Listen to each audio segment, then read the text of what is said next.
Alors, pour parler donc de cette 10e date anniversaire de la libération de Gilad Shalit, on accueille Ehud Olmert, ancien Premier ministre d'Israël. Bonsoir, merci d'être là. Vous étiez Premier ministre à l'époque du début de la captivité de Gilad Shalit entre 2006 et 2009. Vous avez toujours été opposé à Ehud Olmert, à cet accord qui a été passé pour la libération de Gilad Shalit, même si vous-même, vous avez tout fait aussi pour le faire libérer, mais vous étiez contre la manière dont ça s'est dénoué. En fin de compte, j'étais contre cet accord que le Premier ministre Netanyahou a conclu. Mais j'étais aussi opposé à d'autres marchés qui ont été évoqués lorsque j'étais Premier ministre. Des échanges qui étaient beaucoup plus confortables pour Israël. On ne parlait pas de la libération de 1000 assassins, plus 500 assassins plus tard.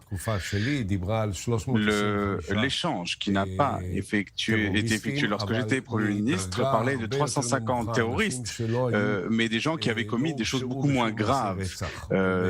Personnes qui n'avaient été condamnées pour meurtre, enfin qui n'avaient pas versé le sang. Je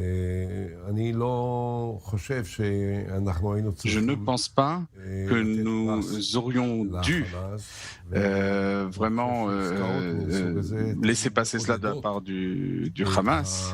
Je pense que c'est ce genre d'échange qui encourage les organisations terroristes à kidnapper d'autres soldats. La guerre contre le terrorisme n'est pas une chose simple et parfois il faut prendre des décisions difficile. Malheureusement, M.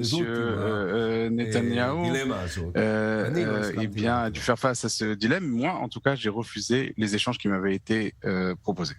Et vous estimez qu'aujourd'hui, cet accord Shalit a des conséquences encore aujourd'hui sur les relations qui existent entre Israël et la bande de Gaza et le Hamas, par exemple, pour récupérer les fameux corps des soldats Goldin et Shaul?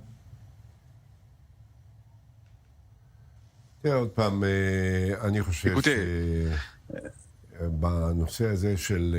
encore une fois, je pense que nous savons que ces soldats ne sont pas en vie et donc il n'y a aucune justification à ce qu'un État souverain, un État fort, qui affirme que la guerre contre le terrorisme fait partie de ses grands principes, libère des assassins vivants en échange de dépouilles ou de parties de corps. Bien sûr, c'est difficile pour les familles. Et je ne veux pas ignorer la douleur de ces familles de la même manière que je n'ai pas ignoré la douleur de Noam et Aviva Shalit, dont le fils était détenu par le Hamas. Mais un Premier ministre...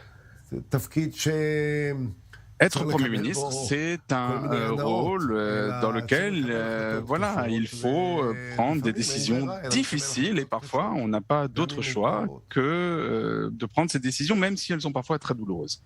Mais vous comprendriez aujourd'hui ou pas que l'actuel Premier ministre, par exemple Naftali Bennett, qui essaie d'obtenir le retour des soldats, des corps des soldats qui sont disparus à Gaza, négocie de nouveau avec le Hamas, même si ce n'est pas la même chose que l'accord Shalit. Est-ce qu'il y aura encore, pour vous, un échange de prisonniers serait envisageable ou pas?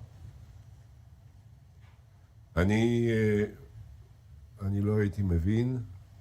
ne comprendrai pas et je n'accepterai pas et je ne soutiendrai pas un tel échange.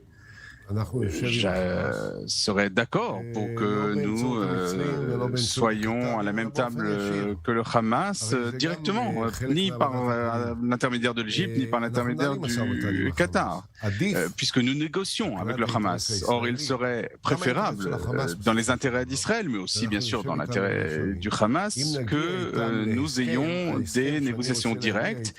Et l'accord que je veux conclure avec le Hamas n'est pas un accord politique. Je ne suis pas pour un compromis avec le Hamas. C'est une organisation terroriste qu'il faut combattre.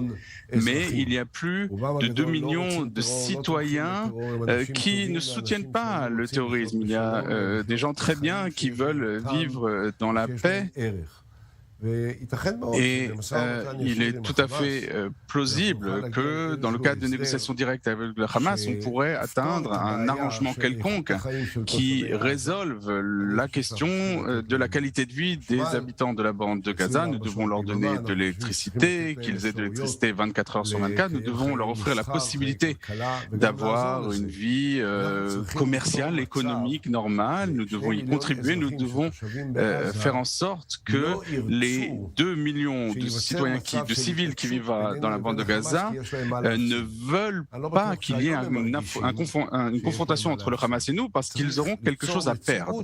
Pour l'heure, ils n'ont pas le sentiment qu'ils aient quoi que ce soit à perdre. Donc il faut changer la réalité en ce sens.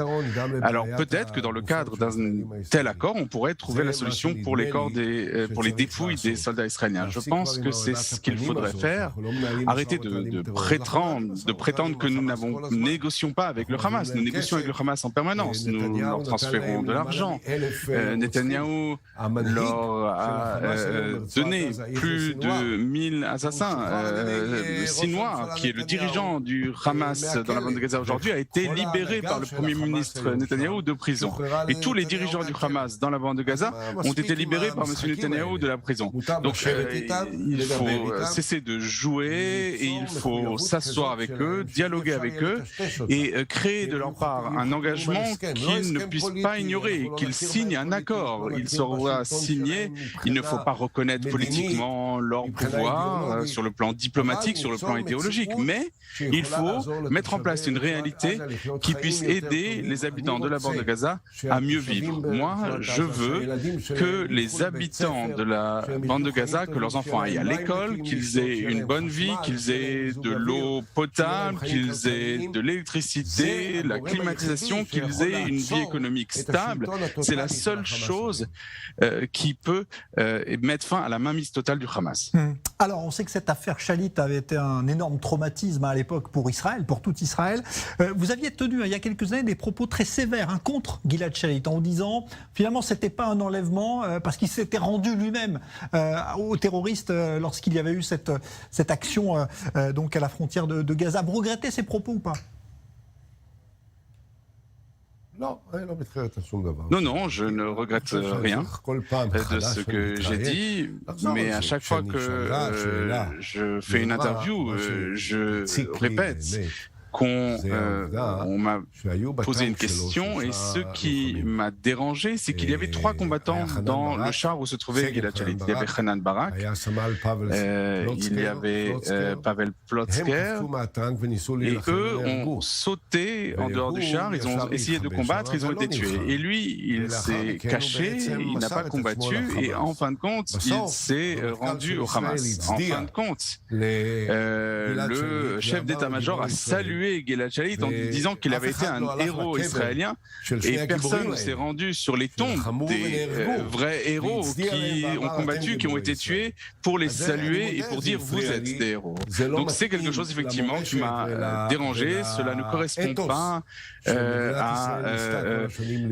à l'héritage qu'on a essayé de bâtir dans toute l'histoire d'Israël. J'ai cru que mon devoir, parce que j'avais été Premier ministre et parce que j'avais été Premier ministre lorsque Gilad Shalit avait été fait prisonnier, c'est de dire ces choses-là. Il ne s'agit pas de plaire à qui que ce soit, à un journaliste qui écrit un article ou un commentateur à la télévision. Il faut dire la vérité aux Israéliens, même si cette vérité n'est pas toujours agréable à entendre.